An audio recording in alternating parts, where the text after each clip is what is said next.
আমি তথ্য নিয়ে দেখলাম যে গত 2 বছরে এত বিপুল পরিমাণ হিরোইন ধরা হয়নি।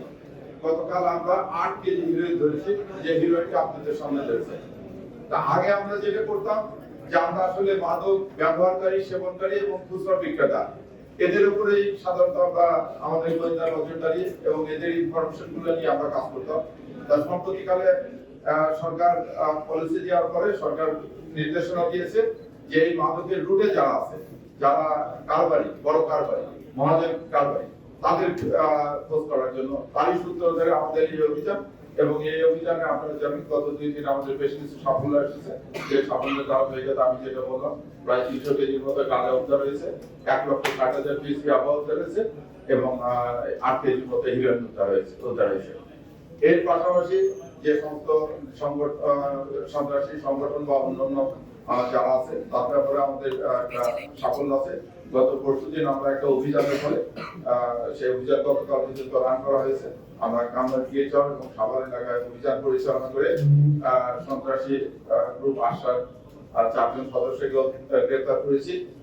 তাদের কাছ থেকে আমরা 2টি আগ্নেয়াস্ত্র, 2টি খেলনা আগ্নেয়াস্ত্র, চাপাতি, এবং 1.5 কেজির উপরে বিস্ফোরক দ্রব্য এবং তাদের জ্যাকেট, অন্যান্য ইসলামী বা জিহাদি যে বইগুলো আছে, জিহাদি বই সহ আরো অনেক সরঞ্জাম উদ্ধার করতেছে। তাদের বিরুদ্ধে মামলা দায়ের হয়েছে। আমি ঢাকা মহানগরবাসী সহ দেশবাসীকে আশ্বস্ত করতে চাই, বাংলাদেশ পুলিশ যে কোনো চ্যালেঞ্জ গ্রহণে এখন প্রস্তুত। সন্ত্রাসী এবং মাদকদের বিরুদ্ধে যে কোনো চ্যালেঞ্জ আমরা এটা গ্রহণ করতেছি এবং এই ব্যাপারে আমাদের জিরো টলারেন্স এবং আগামী দিনগুলোতে এই অভিযান করে রেখে আমরা সন্ত্রাসকে নির্মূল করবো, আমরা মাদককে নির্মূল করবো। এটাই ঢাকা মেট্রোপলিটন পুলিশ তথা বাংলাদেশ পুলিশের অঙ্গীকার। ধন্যবাদ আপনাদের সবাইকে। এটা আপনারা জানেন যে সেও একজন শীর্ষ সন্ত্রাসী ছিল।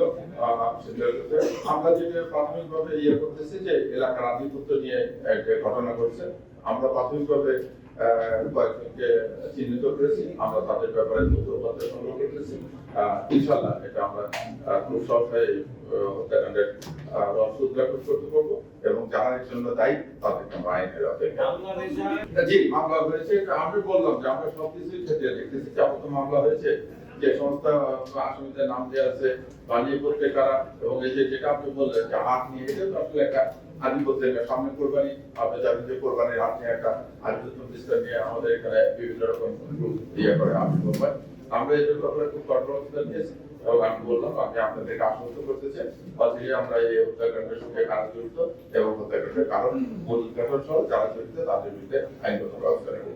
মানে এদের উদ্দেশ্যটা কি ছিল, এদের কাছ থেকে কি আরো কোনো তথ্য পেয়েছেন কিনা? এদের তদন্তের মামলা হয়েছে, আমরা তাদেরকে আজকে কোর্টে পাঠিয়েছি। আমরা রিমান্ডে নিয়ে এসে জিজ্ঞাসাবাদ করবো। অবশ্যই তো আমরা আরো কিছু জানার তো অবশ্যই আছে। প্রাথমিকভাবে আমরা যেটুকু জেনেছি যে তারা সন্ত্রাসী সংগঠন করছে, তারা একত্রিত হয়ে সন্ত্রাসমূলক কর্মকাণ্ড পরিচালনা করতে।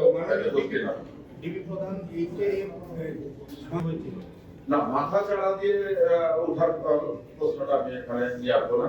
আমি যেটা বলবো যে আপনারা জানেন যে অনেকেই জামিনে বেরিয়ে এসেছে। জামিনে বেরিয়ে এসে কেউ যদি স্বাভাবিক জীবনে ফিরে আসে তার জন্য এই পথটা খোলা আছে, কারণ আইনগত অধিকার পাওয়ার সবাই আছে। কিন্তু কেউ যদি এসে আমার অপরাধমূলক কর্মকাণ্ড জড়িয়ে পড়ে তার বিরুদ্ধে আমরা কঠোর অবস্থান নেব। আমাদের কর্তব্য ব্যবস্থা নিয়েছে। আমরা এখন মানে আমরা তথ্য সংগ্রহ করতেছি এবং এই ব্যাপারে যেন আর কোনো কেউ আইন শৃঙ্খলা পরিস্থিতির অবনতি ঘটার বা কোনো আধিপত্য বিস্তার না করতে পারে সে ব্যাপারে আমরা সজাগ আছি এবং আমরা যথাযথ ব্যবস্থা